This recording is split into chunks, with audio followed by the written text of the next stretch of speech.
اللہ تعالیٰ کر سکتا ہے، کوئی مشکل نہیں. هو علی کل شیء قدیر، اسے ہر شے کی قدرت حاصل ہے. لیکن اصل بات جو ہے میں آپ کو بتانا چاہتا ہوں، یہ ہے سائیڈ ایشو. اصل ایشو ہے فلسطین کا جو شروع ہونے والا ہے. بھٹی دہکے گی وہاں. ظاہر بات ہے کہ اگر کوئی بہت بڑا اقدام ہو جاتا ہے فلسطینیوں کے خلاف، اور اگر واقعتاً مسجد اقصیٰ اور قبۃ الصخرہ گرا دیے جاتے ہیں، جو طوفان اٹھے گا عالم عرب میں، یہ حسنی مبارک ہو یا شاہ خالد ہو یا کوئی اور ہو، یہ نہیں روک سکتے اس طوفان کو. نوجوان خون اٹھے گا، غیرت اور جو بھی حمیت ہے. مسلمان ان پڑھ سے ان پڑھ اور بالکل بے دین، وہ بھی مسجد کی حرمت پر کٹ مرنے کو تیار ہو جاتا ہے. مسجد تو بنا دی شب بھر میں، ایمان کی حرارت والوں نے، من اپنا پرانا پاپی ہے، برسوں میں نمازی بن نہ سکا. وہ چاہے کانپور کی مسجد سے مسلمانوں نے جانے دی ہے، چاہے وہ شہید گنج کی مسجد تھی مسلمانوں نے جانے دی ہے، چاہے نماز نہ پڑھتے ہو. لیکن یہ جو حرمت اور یہ جو حمیت اور یہ غیرت ہے، اس سے جو طوفان اٹھے گا یہ ہوگا اس ملحمۃ العظما، اس کی طرف پیش رفت ہو رہی. کتاب الملاحم سے احادیث کے حوالے سے یہ جن جنگوں کا حوالہ دیا حضور نے، پیشن گوئی کی ہے، اس کا نقطہ آغاز تھا خلیج کی جنگ. صدام حسین نے اسے کہا تھا یہ مدر آف وارز ہے، ام المحارب، یہ ایک جنگ نہیں ہے. اس کا نقشہ بھی حدیث میں موجود ہے، پیشن گوئی موجود تھی، اس وقت بھی ہم نے شائع کی تھی. لیکن اس میں جو جنگ اب ہونے والی وہ الملحمۃ العظما. ملحمہ کسے کہتے ہیں؟ لحم گوشت کو کہتے ہیں، اور قصائی کی دکان کو عربی میں ملحم کہتے ہیں، جہاں گوشت کے ٹکڑے کیے جاتے ہیں. آج کل مشینوں سے ہوتے ہیں، اب جو ہے وہ ہاتھ سے چھریوں سے نہیں ہوتے، لیکن ٹکڑے ہو رہے ہوتے ہیں، جسموں کے چیتھڑے اڑ رہے ہوتے ہیں. ملحمہ یہی لفظ استعمال کیا تھا حضرت سعد ابن عبادہ نے رضی اللہ تعالی عنہ یوم فتح مکہ.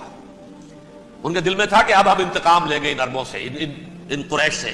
الیوم یوم الملحمہ، الیوم یوم الملحمہ، یہ کہتے ہوئے جا رہے تھے. ایک خاص کیفیت، آج ہے گوشت کے ٹکڑے اڑانے کا دن. حضور سے کہا کسی نے جا کر کے ساتھ تو یہ کہہ رہے ہیں الیوم یوم الملحمہ، الیوم یوم الملحمہ. حضور نے فرمایا نہیں، ان سے کہو جا کر الیوم یوم المرحمہ، الیوم یوم المرحمہ، آج رحمت کا دن ہے، آج تو میں ان سب کو معاف کروں گا. لا تثریب علیکم اليوم، میں تم سے وہی بات کہہ رہا ہوں جو میرے بھائی یوسف نے کہی تھی اپنے بھائیوں سے. اذهبوا فانتم الطلقاء، جاؤ تم سب کے ساتھ آزاد. وہ ملحمہ ہے جس کو کہ حضور نے حضرت معاذ بن جبل رضی اللہ تعالیٰ عنہ سے روایت ہے، اس میں سے جو ابو داؤد میں روایت آئی ہے اس میں الملحمۃ العظما، عظما مؤنث ہے اعظم کا.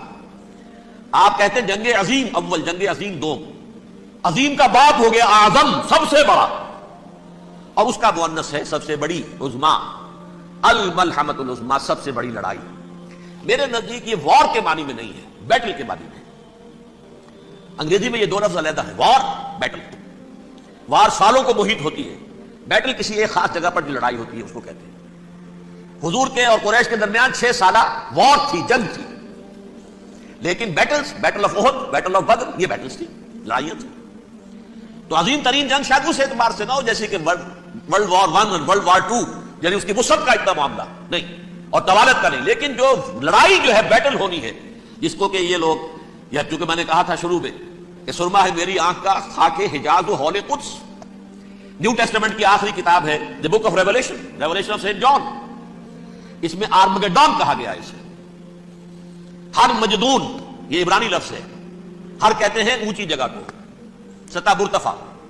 مجدون میگیڈو، میگیڈو ایک وادی ہے، مرتفع، وادی مرتفع.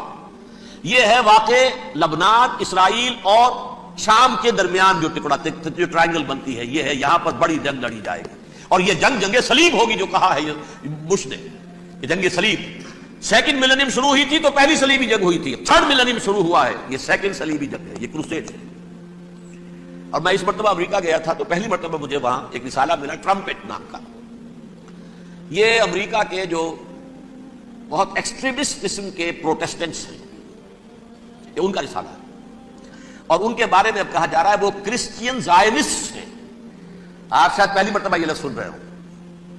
زائنسٹ اور سمجھتے ہیں یہودیوں کو، کرسچین زائنسٹ وہ ہیں جو ہیں تو عیسائی پروٹیسٹنٹس ہیں، لیکن اسرائیل کے وہ حمایتی یہودیوں سے بڑھ کر ہیں.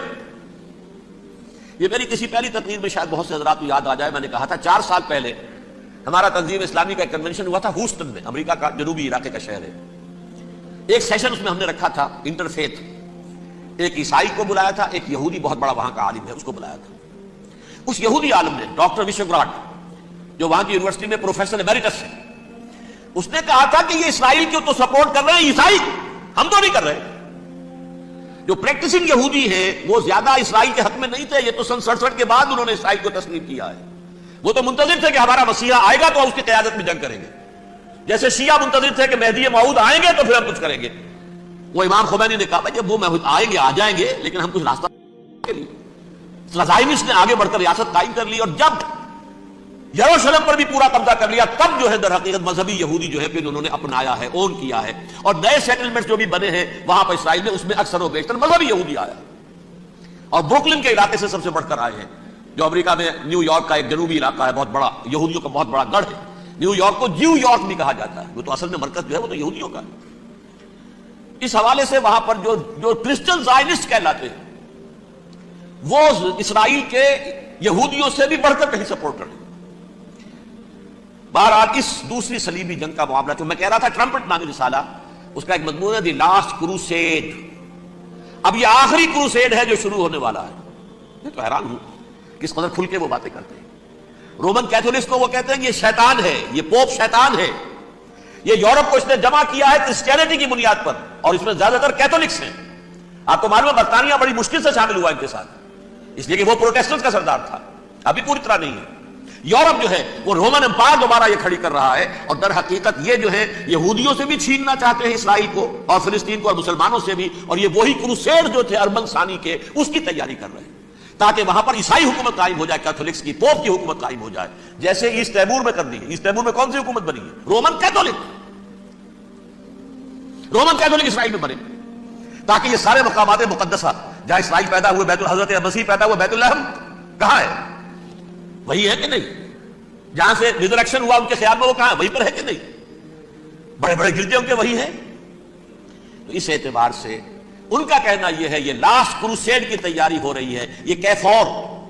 اور ان کا کہنا یہ ہے کہ یہ پوری طاقت نیٹو کی جو ہے، یہ پہلے جرمنی سے لائی گئی بوسنیا، انہوں نے خود وہاں جنگ کروائی، انہوں نے خود وہاں پر ایتھنک کلینسنگ کروائی، پھر خود مصالحت کے لیے آ گئے، پھر کوسوو میں انہوں نے خود آگ بھڑکائی. یہ میں نہیں کہہ رہا، یہ وہ ٹرمپٹ رسالہ امریکہ سے چھپنے والا پروٹیسٹنٹس کا رسالہ ہے جو کہہ رہا ہے. پھر انہوں نے کوسوو کے اندر کروایا، اور پھر وہ وہاں پر پیس فورس کی حیثیت سے آ گئے.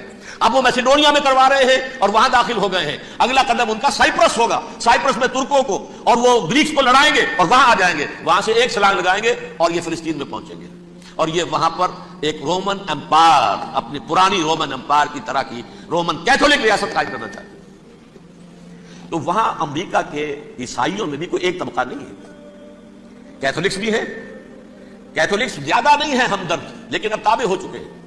اسحاق ریبین نے جب یہ پیس ٹاک شروع ہوئی تھی، آپ کو یاد ہوگا شاید، کہ جب وہ آیا تھا واشنگٹن سے واپس فلسطین اسرائیل، تو پہلے روم میں رکا for an audience with the Pope, اور پوپ کو اس نے ایک مرتبان سا پیش کیا تھا، حضرت سلیمان علیہ السلام کے زمانے کا مرتبان، اور کہا تھا دیکھیے 3000 برس تک ہم نے اس کی حفاظت کی ہے، اب یہ میں آپ کے حوالے کر رہا ہوں. اس کے بعد سے پوپ جو ہے بالکل رام ہو گیا، اور وہ عیسائیوں کے ساتھ اور یہودیوں کے ساتھ ان کا پورا وعدہ ہو. اب پورا عیسائی ورلڈ جو ہے ویسے تو مجموعی یہودیوں کے شکنجے میں ہے، البتہ ان کے اندر بھی جھگڑے ہیں. جو وہاں پر وائٹ کرسچن ملیشیاز ہیں وہ ایکسٹریمسٹ ہیں کیتھولکس، ان کے نزدیک دشمن نمبر 1 یہودی، دشمن نمبر 2 مسلمان، دشمن نمبر 3 جو یورپ میں کالے ہیں، ایفرو امریکن، چاہے وہ عیسائی ہو گئے ہوں کوئی بھی ہو. یہ 3 دشمن ہیں جن سے انہوں نے کلینز کرنا ہے، صاف کرنا ہے ان کے خیال کے مطابق امریکہ کی سوسائٹی کو، اول یہود، پھر مسلمان، اور پھر یہ جو کالے ہیں. لیکن دوسری طرف پروٹیسٹنٹس کے اندر ایکسٹریمسٹ وہ ہیں جنہیں کہا جا رہا ہے یہ کرسچین زائنسٹ ہیں، یہ اسرائیل سے بڑھ کر سپورٹرز ہیں. بہرحال یہ اب جنگ ہوگی، اس کا نتیجہ کیا نکلے گا یہ تو اللہ ہی جانتا ہے. اب میں آخری بات کی طرف آ رہا ہوں. آخری نتیجہ تو جو بھی کچھ اپس اینڈ ڈاؤنز آئیں گے، تلک الایام نداولها بین الناس، آخری نتیجہ ڈراپ سین وہ یہ ہوگا کہ اللہ کے دین کا بول بالا ہوگا، اور پوری دنیا پر محمد کے لائے ہوئے دین صلی اللہ علیہ وسلم کی حکومت قائم ہوگی. وہ گویا قیامت کی تمہید ہوگی، اس کے بعد بس قیامت آئے گی، کیونکہ مقصد کائنات، تخلیق کائنات پورا ہو جائے گا. پوری مخلوقات کے اندر مقصد تخلیق، کلائمیکس آف کریشن محمد الرسول اللہ صلی اللہ علیہ وسلم. دین کی تکمیل محمد رسول اللہ صلی اللہ علیہ وسلم. اور اس خلافت عرضی کے لیے جو حضرت آدم کو خلافت دی گئی تھی، جب اس میں وہ خلافت پوری دنیا پر قائم ہو جائے گی، اس کا مقصد پورا ہو جائے گا. And that will be the beginning of the end. اس کے بعد قیامت ہے. آخری نتیجہ تو یہ نکلنا ہے. اس سے پہلے سزائیں ہمیں بھی مل رہی ہیں. اور یہاں میں کانٹے کی بات جو چھوڑ گیا تھا سو بیان کر دوں. اللہ نے اس مغضوب علیہم قوم کو، اس ملعون قوم کو کیوں اب تک چھوٹ دیے رکھی؟ میں بتا چکا ہوں یہ بڑے عذاب کے مستحق ہو چکے تھے حضرت عیسیٰ علیہ السلام کے زمانے میں. چھوٹ دی ہے ابھی تک ہے، بلکہ ایک مرتبہ ابھارا ہے. 1900 برس کے بعد ابھرے ہیں یہ.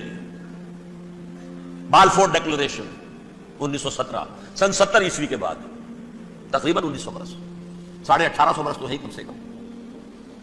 پھر creation of Israel 1948، 1967 extension of Israel, یروشلم پر قبضہ. یہ سارا جو ہے کیوں ہے؟ اللہ تعالیٰ اس خیر امت محمد صلی اللہ علیہ وسلم، اس کے بہترین حصے کو سزا ان ملعونوں کے ہاتھوں دے رہا ہے.